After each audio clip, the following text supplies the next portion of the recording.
Hey guys, Naz here. Today I'm going to be taking you through how I would both pattern and sew plushy pieces that have a lot of stripes on them. And it is sort of a pain to do, but there are definitely things that you can do to make it a bit less difficult for yourself. So the first thing you want to do is you want to pattern the piece, the plush piece that you want to have the stripes on it. And you want to make sure that this pattern is the perfect shape, and then we're going to focus on adding the pattern of the stripes second to that. You really don't want to be making your entire pattern, testing it out, requiring you to sort of sew a dozen stripes to see if you have the overall shape correct. You want to get the overall shape perfect first, and then we're going to add the stripes. If it's possible, I would really recommend making your test piece out of a paler colour Minky, because we are going to be drawing the stripes on with the marker. So you want to use the palest colour that you have available, or at least something that's in a mid-tone that is going to show up your marker. This green here is probably about as dark as I would go. It's just a colour that I have a lot of that I don't really use very often. So what I'm going to do here is you're going to have a reference image of what you're making in front of you, so you can sort of draw the stripes in the correct place. But I just go in with a fine point Sharpie marker first, and I sort of sketch in where I want my lines to be. Now you can do this as light or as heavy as you want, but I try and keep this initial sort of sketch phase fairly light, and then once I've got the stripes where I want them, they might be a bit scratchy because I've had to adjust the lines a little bit, then I'll go in with a much darker Sharpie to sort of add in, like you're inking a painting after you've done the sketch underneath. So it's going to be a much thicker, much more obvious way to draw on your stripes, but then you'll be following exactly where you want them laid out that you sort of laid down in that sketch underneath. So take as long as you want for this, and you can also sort of put little marks on it and then overlay images of, say, the tail, and then work out, okay, does this stripe need to start at a different place, or does it need to be wider, or whatever, but try and do that within the sketching phase before you put that final thick ink down. Now what you're going to do is you're going to unstuff the test that you've made, so in this case a tail, and you're going to unpick the entire thing. And once you've unpicked it, you also want to go onto the wrong side of the fabric, and you want to cut away all the excess seam allowance, because we're going to be scanning this, and we're going to bring it into our digital software. You could also do this with paper, but it's just going to be a little bit trickier to sort of see through if you put a piece of paper with your pattern piece onto this Minky. It's going to be a bit harder for you to see those markings. So if you don't have a computer that you can do your patterning on, another thing I could suggest to you would be to scan it, print it out on a piece of paper, and then sort of transfer that onto your pattern from there. But overall it is just a lot easier to do it by scanning it into the computer and then overlaying your original pattern on top of that. So now that you've scanned your towel, in this case, I'm going to bring up my original towel pattern, and I'm just going to put the towel scan underneath, making sure that it's the same scale as your pattern on the computer. I'm just going to line it up underneath, lower the opacity so I can see through it a little bit, and then all I'm essentially going to do is I'm going to copy the lines that I drew with that dark Sharpie marker onto our actual pattern piece. Now I'll just quickly mention here, please don't trace my towel pattern. I sort of put these tutorials out to help you guys, but yeah, I'd really appreciate it if no one sort of traced the pattern to sort of cheat. I make this tutorial so you guys can do it yourselves with your own patterns.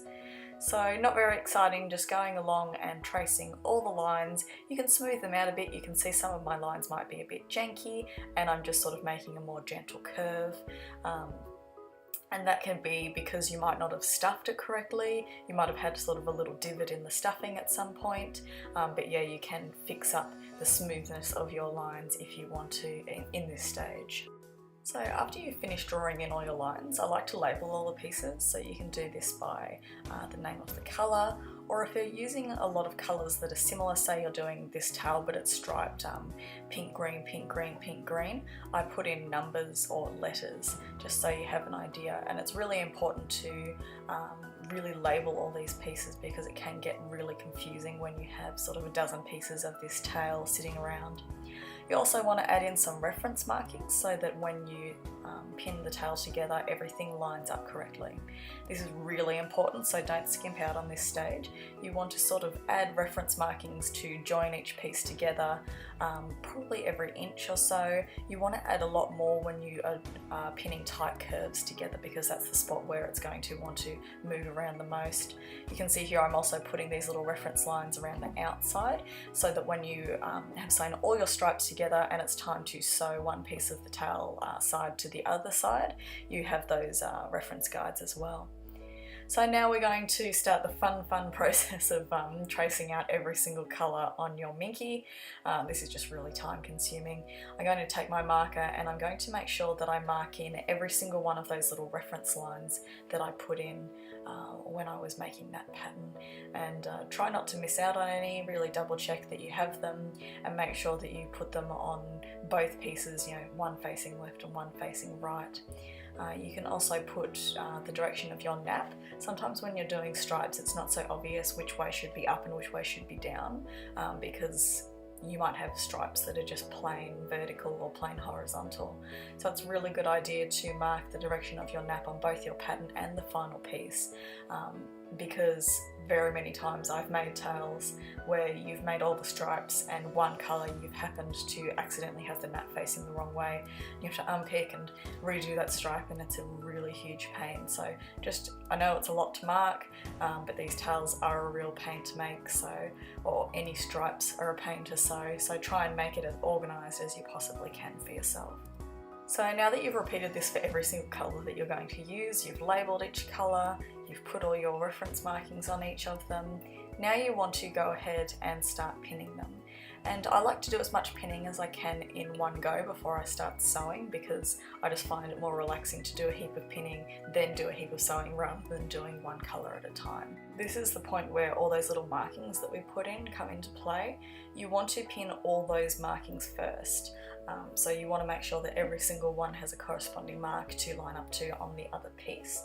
That way you know that every single one of those markings is lining up perfectly, and then you can go ahead and pin between each of those markings.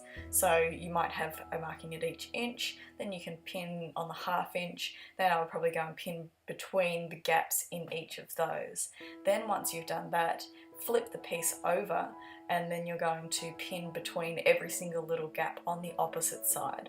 And I find it's really important that you pin on the opposite side because this is going to stop your minky from curling underneath your pattern on the other side. So it just really forces that minky to stay in place, especially when you're sewing curves in all these stripes. They're sort of the biggest pain, and you really have to manhandle the minky and force it to stay in place so that those curves line up.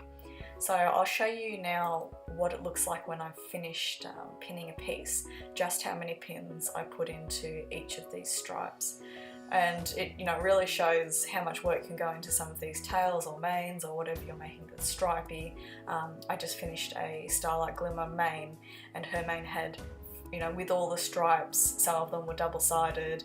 She had about 40 pieces that I had to sew together, so it really is sort of a lot of man hours that go into forcing all these stripes to sit together nicely. Now you're going to sew your stripe. This video is sped up several times. I like to sew over my pins because it forces the minky to stay exactly in place. Just a warning that you do this at your own risk. You can potentially sew over a pin that could snap, or it could break a needle or damage your machine or hurt yourself. But I find that with the glass head pins they're very thin, and if you sew slowly there's very little chance of you actually doing this. It happens very rarely, but yeah, do it at your own risk. After you sew each sort of stripe intersection together, take away your pins, double check that your stripe lines up on both sides, and then you can go ahead and cut away that seam allowance. You want to do this for every single stripe so there's not this whole lot of extra bulk inside. It's going to make your seams a lot smoother.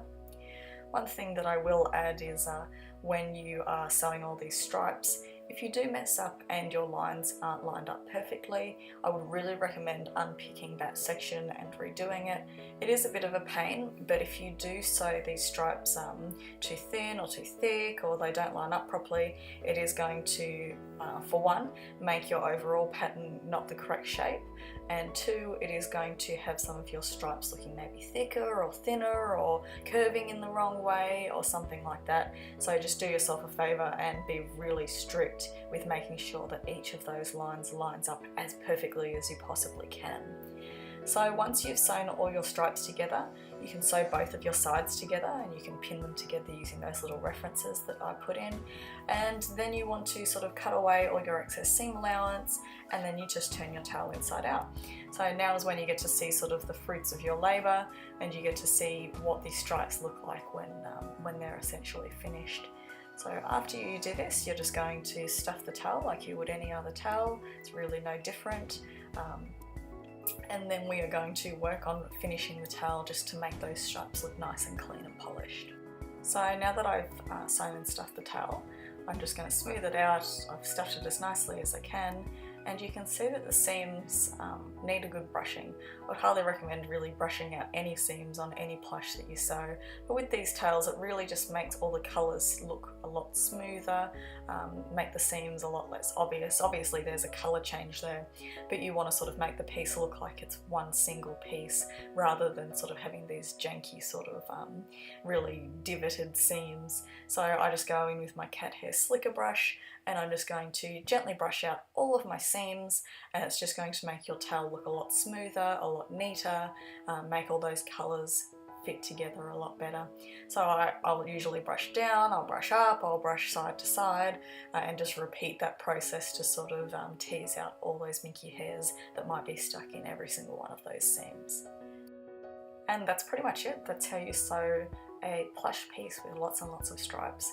You can modify this to pretty much do any pattern or set of stripes on any part of a plush.